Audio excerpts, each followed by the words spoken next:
Taste the Daily. நிர்வாகத்திறனற்ற Stalin ஆட்சியில் தமிழகத்தில் 2023ஆம் ஆண்டு முதல் தற்போது வரை குழந்தை திருமணங்கள் 56% அதிகரித்துள்ளதாக புள்ளி விவரங்கள் தெரிவிக்கின்றன.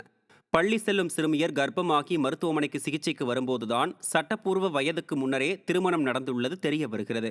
இதன்பின் போக்சோ வழக்கும் குழந்தை திருமண தடைச்சட்ட வழக்கும் பதிவு செய்யப்படுகின்றன. தமிழகத்தில் தருமபுரி, கிருஷ்ணகிரி, வேலூர், திருவண்ணாமலை மாவட்டங்களின் மலை கிராமங்களில் வசிக்கும் மக்கள் போதிய படிப்பறிவு இல்லாமல் கூலி வேலை செய்பவர்கள் தங்களது குழந்தைகளுக்கு திருமணம் செய்து வைக்கின்றனர். அதிலும் குடும்பமாக வெளி மாவட்டம், வெளி மாநிலங்களுக்கு கூலி வேலைக்கு செல்பவர்கள் தங்கள் குழந்தைகளுக்கு பாதுகாப்பு இருக்காது என சிறு வயதிலேயே திருமணம் செய்து வைக்கின்றனர்.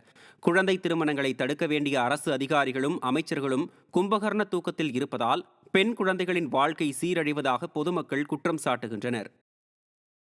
திருநெல்வேலி மாவட்டம் ராமையன்பட்டி கால்நடை மருத்துவக் கல்லூரி அருகே சாலையை கடக்க முயன்ற வங்கி ஊழியர் மீது அரசு பேருந்து மோதியதில் அவர் சம்பவ இடத்திலேயே உயிரிழந்தார்.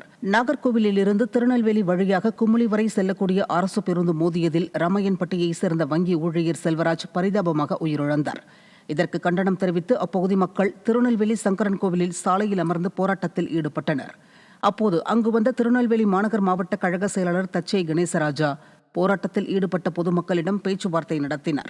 இதையடுத்து போராட்டம் கைவிடப்பட்ட நிலையில் விபத்து நடந்த இடத்தில் தெருவிளக்கு, வேகத்தடை, பேரிகார்டு அமைக்க வேண்டுமென அதிமுக மாவட்ட செயலாளர் தச்சை கணேசராஜா நிர்வாகத்திறனற்ற ஸ்டாலின் அரசையும் மாவட்ட நிர்வாகத்தையும் வலியுறுத்தினார். செங்கல்பட்டு மாவட்டம் மதுராந்தகம் அடுத்து கீழவலம் அரசு டாஸ்மாக் கடையில் வாங்கிய மது பாட்டிலில் புழு முட்டைகள் இருந்தது மதுப்பிரியர்கள் மத்தியில் அதிர்ச்சியை ஏற்படுத்தியுள்ளது. சிகாமணி என்பவர் வாங்கிய மது பாட்டிலில் புழு முட்டைகள் இருந்ததை கண்ட அவர் டாஸ்மாக் சூப்பர்வைசர் சக்திவேல் மற்றும் விற்பனையாளர்களிடம் கேட்டுள்ளார். அப்போது அவர்கள் தகாத வார்த்தைகளால் திட்டியதுடன் எங்களை உங்களால் எதுவும் செய்ய முடியாது என்று கூறியதாக சிகாமணி வேதனையுடன் தெரிவித்தார்.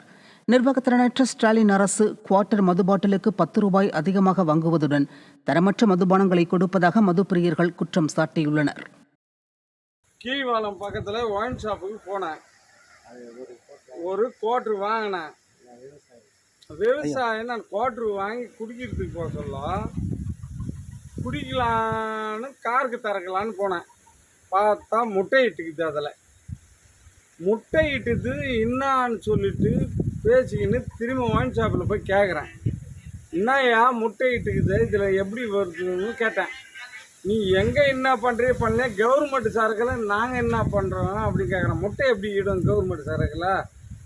கலெக்டர் வந்து செக் பண்ணுறாங்க, எல்லாமும் பண்ணுறாங்க, இதில் எப்படி முட்டை இடும்னு கேட்டேன். நீ எங்கே வேணாலும் போய் பார்த்துக்கியான்னு சொல்கிறான் அந்த ஆள்.